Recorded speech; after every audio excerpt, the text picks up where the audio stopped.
very outset, I would like to express my appreciation to Paul Lingdo, Honorable MLA of 18 West Shillong constituency, Honorable MLA from Thymmai constituency, and Honorable MLA from Milim constituency, for bringing forward this matter of urgent public importance for discussion in this August House, which is the proposal to carve out the Shillong agglomerate from the East Khasi Hills district and constitute it into a full-fledged district,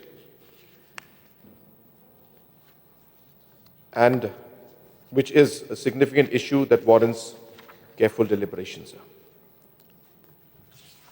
So this matter touches upon the core principles of administrative convenience, efficient governance, and responsive public service delivery.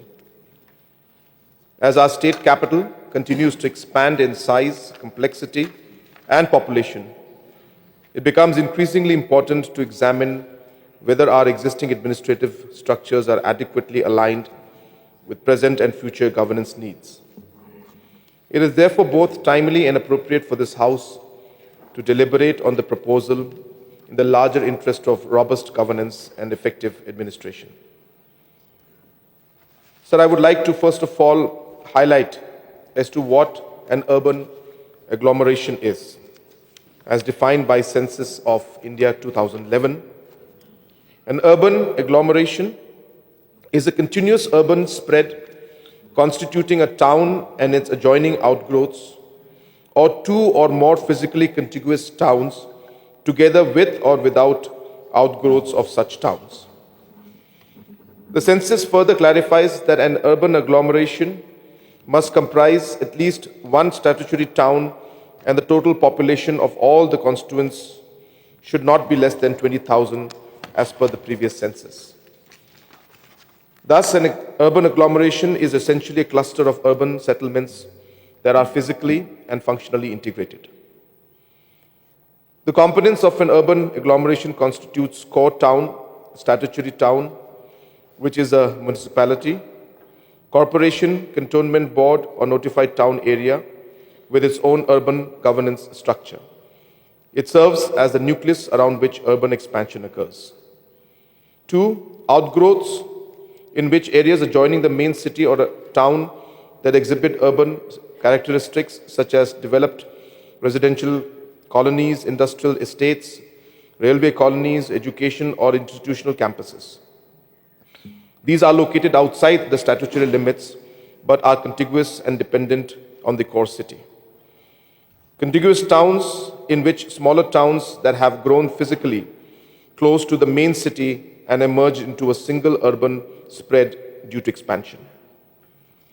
So the expansion of the urban agglomerations are spatial continuity, consist of physically and connected urban areas without rural gaps, functional integration, population density, economic centrality, and infrastructural linkages. So in order to guide the planned development of Shillong as a state capital and regional center, the Shillong Master Plan was prepared for the years 71-91, 91-11, 211-41. The Shillong Master Plan for 2011-2041 was prepared under the GIS-based planning framework to guide the long-term and sustainable development of Shillong planning area. So the Shillong planning area covers an extent of approximately 290.51 square kilometers, encompassing the Shillong urban agglomeration and a substantial rural hinterland. The planning area spans parts of East Khasi Hills district and Riboy district, enabling integrated urban-rural planning and coordinated service delivery. The Shillong Master Plan area limits are namely North Shillong Eastern Bypass in the north and northeast, Umroi Mission and Umroi Cantonment in northwest. In the south, National Highway 40, Lightcore Peak Road. In the east, the Umken River. In the west, the Umyam River and the Umyam Lake. The Shillong planning areas consist of the following urban components, together forming the Shillong urban agglomeration, under which are Shillong Municipal Board, Shillong Cantonment Board, 10 census towns, namely Maulai, Pinthormukra, Nomunsong, Maupat, Umpling, Nongthamai, Madanriting, Nongse, Umlinka, and Lausutun. These urban components represent the primary centers of population concentration and economic activity within the planning area. Village components, in addition to the urban areas, the planning areas include 54 villages, of which 42 villages fall within East Khasi Hills and 12 villages under Ribhoi. These villages are governed through traditional institutions and form the peri-urban and rural components of the master plan, playing a crucial and a critical role in accommodating future urban expansion and decentralization. As per Census 2011, the total population of Shillong planning area is 4,22,372, out of which 3,54,759 is the population of the Shillong urban agglomeration. The population is distributed across the urban and rural components, which is number 1, the Shillong Municipal Board, 1,43,229, Shillong Cantonment Board, 11,930, the census towns, 1,99,600, forming a significant share of the remaining urban population. The master plan notes that population growth has been progressively shifting from the Shillong municipal area to surrounding census towns and villages, underscoring the need for planned urban expansion up to the horizon near to 2041. According to projected data, the population is expected to grow steadily over 3 decades, starting from 3,54,759 in 2000 level. It was estimated to reach 3,83,233 in 2021, with further anticipated increase to reach 4,13,993 by 2031, and finally reach 4,47,221 by 2041.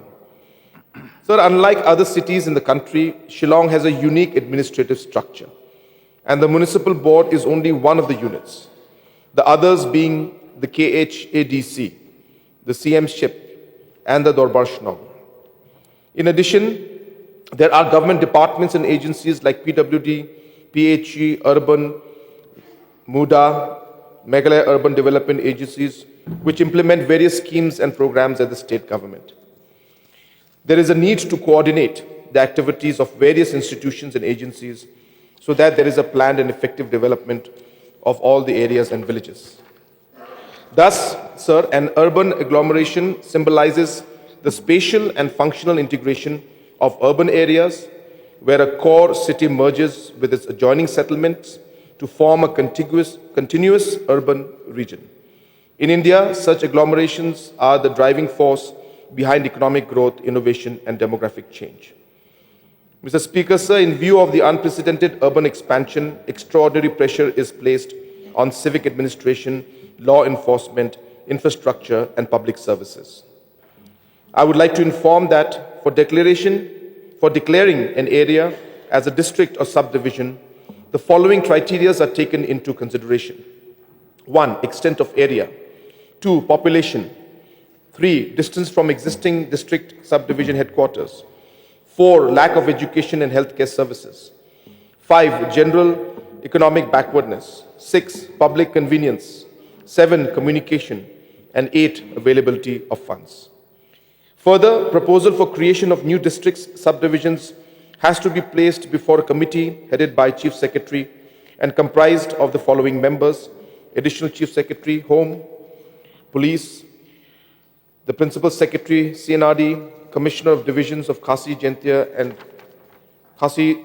Jente Hills and Ribhoi districts, Commissioner and Secretary of Personnel and AR, Commissioner of Divisions for Garo Hills, Commissioner and Secretary Planning, Commissioner Secretary Finance, and Secretary Home Police Department.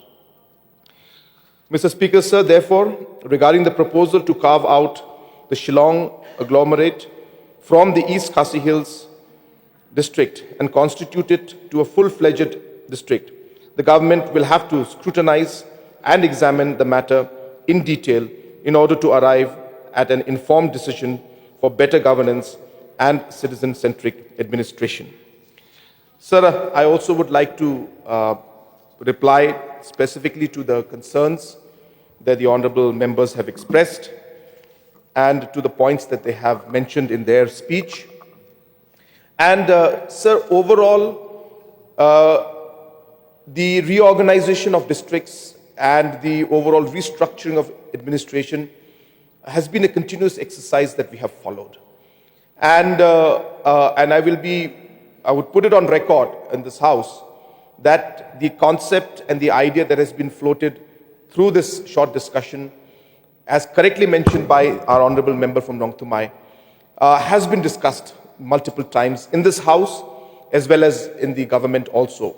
We have discussed this and looking at how we could do it. And that's why in the police department, the police commissionerate proposal also was actively pursued, and Honorable Deputy Chief Minister in charge, Home, has been examining this aspect, and we are very actively pursuing it, is what I can say. It has got multiple impacts. It's not a simple decision for us. It has got decision because it affects the overall functioning of police, as well as the overall functioning of the East Khasi Hills district as a whole. So there are multiple factors we have to look at, and we will definitely examine this aspect in a very, very positive way and see how we can move forward. East Khasi Hills is the largest district in the state, and West Garo Hills is the second largest in terms of geographical area and population. And hence, there are obviously needs sometimes to see on how we can improve the overall administration. And Shillong being the capital, it is an area which we have been actively discussing and engaging. But as I said, sir, at this point in time, it would require further scrutiny and further examination, and we are actively pursuing that. And let me assure the House and the members that we will definitely examine this matter in the most positive manner and see how we can ensure that keeping the financial impact, also keeping in mind the overall impact in terms of administration and service delivery to the people can be maximized. All of these points will be discussed. And sir, I must thank the honorable member who has moved, and he has presented facts and figures as mentioned. Of course, he mentioned that he doesn't believe in shouting out and thing. But sir, he has his share of shouting before, so when he was in KSU. So I think that is the time when that thing was he had done that part, and in the NGO. So he has been through that. But I must appreciate, sir, the way he has presented the case today. It really has put the facts in front, as he correctly said. He has argued it very well, and I must also thank both the members who have done the same. It was something that put a real good perspective on why this particular step is required. And as mentioned, sir, we have been discussing this multiple times. But to conclude, sir, the decision is very, very complicated, and we have to take many factors into mind.